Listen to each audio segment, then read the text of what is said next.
ركز معايا عشان ده فيديو مهم جدا. شوف، خدها قاعده كده في حياتك. قبل ما تعادي الاهلي وجمهوره او لاعيبته لازم تفكر 1000 مره ومليون مره، لان بفضل ربك يعني احنا عددنا كتير ما انتش قدنا.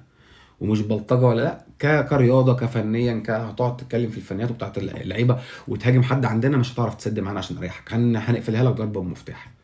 مش هنخلي حد يتفرج عليك. لو انت موقع وبتاع زي اللي هكلمك فيه، الموقع ده حرفيا لازم تخش كده كراجل اهلاوي وتديله شويه ريبورتات وتعمل له بلوك، حتى لو انت زملكاوي عاقل عندك ب 2 جنيه عقل.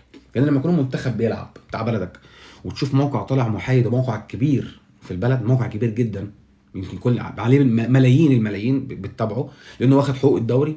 الموقع تقريبا اسمه المصطبه بلس او الشوارعيه بلس، حاجه زي كده، من غير ما حد يخش يقعد يكتب جوه كومنتات وشتيمه. مفيش الكلام ده. انت هتخش يا معلم ريبورتات وبلوك دغري على طول. انت كده عندك تلفزيونك وعندك تليفونك، تعرف تتفرج على الدوري بتاعك على 50 حته.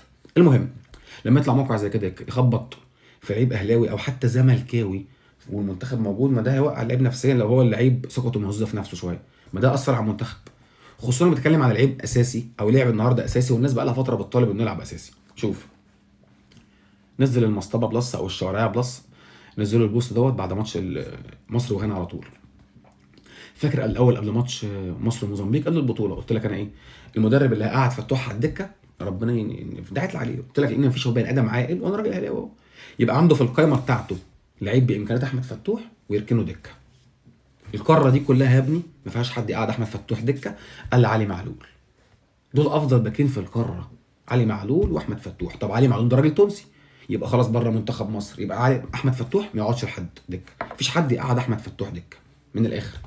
وقلت لك احمد سيد زيزو امكانياته هايله، بس لو فيتوريا هيعرف يوظفه صح، لانه اكيد مش هيلعبه جناح يمين وقعد صلاح. يلعبه مش هيوظفه صح، يبقى يركنه على الدكه عشان الواد ما يبقاش مستواه سيء ونفسيته حتى تقرف، لان ده منتخب لازم تشيل الالوان، لازم تشيل اهلي وزمالك. لو هتفكر في المنتخب اهلي وزمالك ما تتفرجش من الاخر دغري. ما علينا.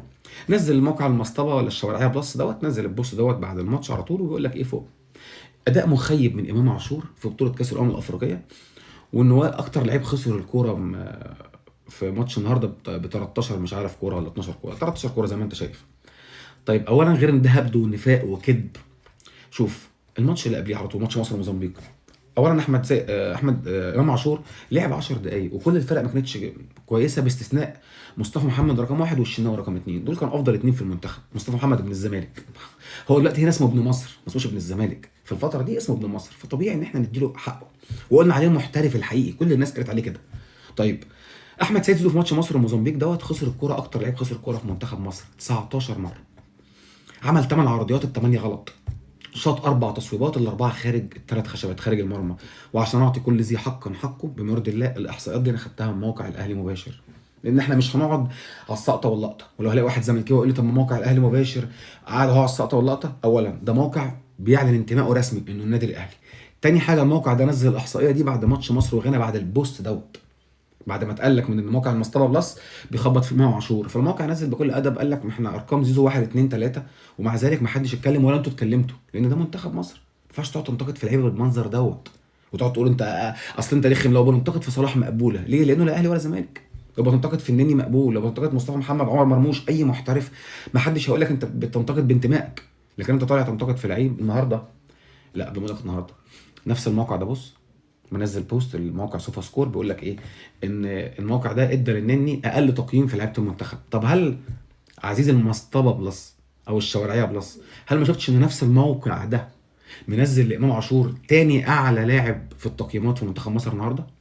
وده عزيزي المشاهد اللي بفضل اللي انا قلته لك بعد الماتش ما خلص بثواني، ما لحقناش نخش على الموقع، انا بطلع لايف والحكم بيصفر. قلت لك افضل لاعب النهارده في المنتخب عمر مرموش، تاني افضل لاعب بعديه امام عاشور. نفس موقع سوفا سكور قال لك نفس البقين، لكن هم ما نزلوش الكلمتين دول. طيب عشان نقفل الفيديو اعرفك ان ده هبد ونفاق وشغل مصطبه. اكتر لعيب النهارده خسر الكوره في الماتش محمد حمدي 18 مره. تاني اكتر لعيب خسر الكوره النهارده في الماتش بعد محمد حمدي عمر كمال 16 مره. اعلى لعيب افتك الكوره او قطع الكوره من منتخب غانا هو امام عاشور 10 مرات. وبرضه عشان اعطي كل ذي حق حقه، الاحصائيه دي انا خدتها من موقع الاهلي مباشر، عشان انا مش هكدب عليك انا ما بقعدش الاحصائيات. ففي ناس قاعده هناك بتشتغل في الموقع ده، وناس بتشوف الاحصائيات دي، وناس بتشوف مين خسر ومين قطع الكوره، فمش هنسب مجهود غير النفسي بما يرضي الله. الاحصائيه دي انا خدتها من على الموقع دوت. سيب بقى من كده عشان يبقى ختامها مسك. شوف الراجل دوت بقى، ده راجل ارجنتيني باحث على ما اعتقد، دي معلوماتي اللي عنه الخفيفه اللي عرفت اخدها. شوف كاتب ايه عن امام عاشور، شوف كاتب ايه. هحط لك البوست في الكومنتات، وكل صور من الحاجات دي هحط لك في الكومنتات، اتفرج كده. ده بقى تقريبا ارجنتيني اهلاوي تقريبا، او اسباني اهلاوي، او برازيلي اهلاوي، راجل ارجنتيني هو، بيتكلم لهجه لاتينيه، وعلى ما اعتقد ارجنتيني، ان كانت معلوماتي غير دقيقه شويه، بس اعتقد انه ارجنتيني. كاتب الكلمتين دول عن امام عاشور بعد الماتش. ده راجل مهتم بالكوره في افريقيا، وبيهتم باللعيبه الكبيره وبتاع، ده محتواه يعني، فاتفرج كده. لكن موقع المصطبه بلس شايف ان امام عاشور اداء مخيب في بطوله افريقيا. فانت عزيزي الاهلاوي عشان نختصر، محدش يخش جوه يشتم. شتمتك للموقع ده هتعلي الريتش بتاعه، فانا ممكن اقول لك خش واعمل، ما تشتمش والتزم الادب. هتخش الريبورت الجميل ده شيء بيثير للتعصب، وتديله بلوك وتخرج، مش انفولو او عدم متابعه او الغاء متابعه، لا. لا الغاء متابعه ولا انفولو، لو عامل الفيسبوك بالانجلش لا مش انفولو، ولو عامله بالعربي مش الغاء متابعه، بلوك. خليهم بقى يعرفوا بعد كده ايه، هيقعدوا ينتقدوا في حد من لعيبه الاهلي ويهبلوا، انتقدني وانا صح، وانتقد لعيبه الاهلي وهي في الاهلي، ده ابسط الامور يعني. او اعلن ان انت موقع زملكاوي، عشان ساعتها نفهم. انا اي موقع زملكاوي هيطلع ينتقد امام عاشور حاليا مش هتضايق، ما انا فاهم، عارف المشكله فين، عارف التعب فين، عارف ان في مشاكل وفي ليله زرقاء عملها امام عاشور هناك، ضربه موجعه من الاخر يعني. فانت موقع تخش تديله بلوك المتين وتقفل على كده. لحد كده مش عايز اطول عليك، وربنا ينضفنا من القذاره اللي بنشوفها عندنا في الاعلام الرياضي، واشوفك فيديو جديد. سلام.